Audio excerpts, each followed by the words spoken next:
Hello everyone, it's Elizabeth here, and today I want to be talking about some different choices for schedule crashing.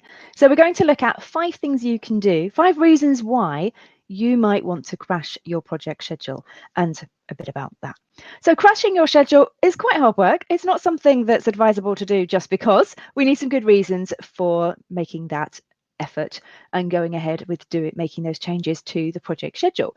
So what are some of the reasons where we might consider crashing the schedule? Well, the first one is to get the project done faster. This is pretty obvious, but often the main reason to get to have those scheduling discussions is because someone said, can you deliver faster? And we want to get the greatest schedule compression possible. So if you need to bring your project's end date forward, crashing will give you the most schedule compression for the least impact, hopefully, and the smallest cost. So that's a very common reason for considering the crashing, why you want to do that. Okay, why else then? Is that the only reason? No, it is not. We have 4 other reasons why. And the next reason I want to talk about is because another workstream may become critical. So let's say another part of the project is going to jeopardize progress. You could also look at crashing when a particular workstream, perhaps one part of the project, is going to put the rest of the project at risk. So if a particular workstream is not going well, it could suddenly become the root of the critical path, and maybe you don't want that to happen. It might be okay, but if it's not, you may well feel that that part of the project then gets to hold the rest of the project to ransom. And crashing the schedule around those tricky tasks could be one way to get yourself out of difficulty. So that's another option of when it's worth having those conversations around crashing, is because you're trying to juggle various different components of the project and you think there is some value in making one part not become critical. Next, meeting a fixed deadline. Who's ever had to do that? You can leave a comment below if you have. Projects require changes.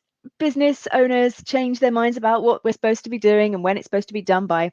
And if you have a fixed deadline to meet, which is not necessarily a good thing in terms of scheduling overall, but let's say you do, and if you have a fixed deadline to meet, then maybe you need to look at what you can do to compress the schedule to fit in the available time. And crashing it may well give you the option of saving a few days, weeks here and there. So that is something you can do. You can either go back to your sponsor and say, no, we can't hit your fixed date deadline because, or you can look at what schedule crashing will give you before you have that conversation, which I would suggest that you do. I think it's always best to go back to a sponsor with a thought through plan instead of just saying no. You can say, look, we've applied schedule crashing. This is what it's going to look like. If that still doesn't give us the fixed date, we might need to look at taking out scope. But at least you've tried and you can prove that you have looked at all the different ways that you can make your schedule deliver faster. Sometimes fixed date projects really aren't that fixed date and the sponsors just come up with a date because it sounds good. So there might be some wiggle room, but if it's a truly fixed date, then schedule crashing is definitely an option for you to consider. The 4th thing we're going to look at is when there's a delay. So let's say an aspect of your project has been delayed. And if that happens, it's not unheard of.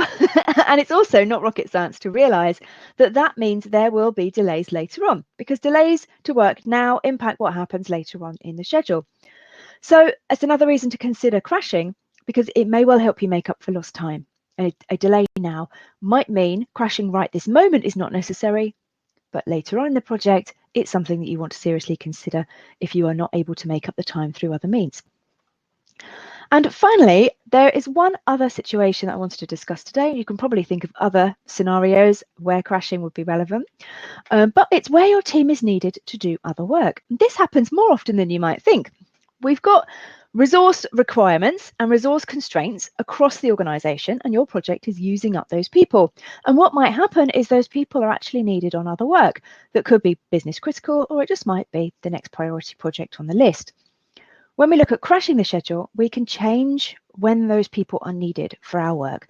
So there might be some value in looking at their resource assignments and thinking, how can we make it possible for them to be released to do other work sooner or at a different time? And so schedule crashing might give us some options there too. Typically, I find this is not every single resource on the project. This is not about making everybody be released faster, although, if you did that, great, they could all go off and do different things.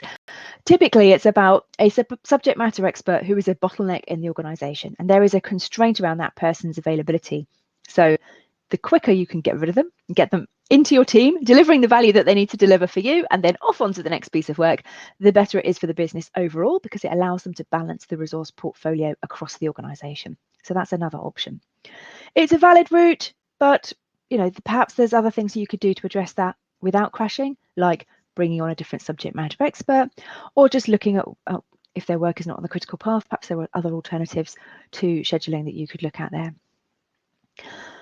Okay, so those are 5 different things that you can consider when you're thinking about project scheduling and, importantly, crashing the schedule. So we crash sometimes to get the project done faster, sometimes to avoid a work stream becoming a critical bottleneck, sometimes because we have to meet a fixed deadline, sometimes because there's been a delay and we're hoping to make up the lost time, and sometimes because team members are required on other work. I'm sure you've been in situations where people have said, can we do it faster? And you've had to think creatively about what crashing the schedule might look like, or other scheduling changes that you've had to do to be creative to get the work done by the time the stakeholders expect. So I'm happy to hear all of your thoughts. Have you used these techniques? What was it like? How did it work? What were the implications for the team? You can leave comments below, and I look forward to hearing your thoughts on schedule crashing. All right, that's it from me today. Thanks for watching. Goodbye.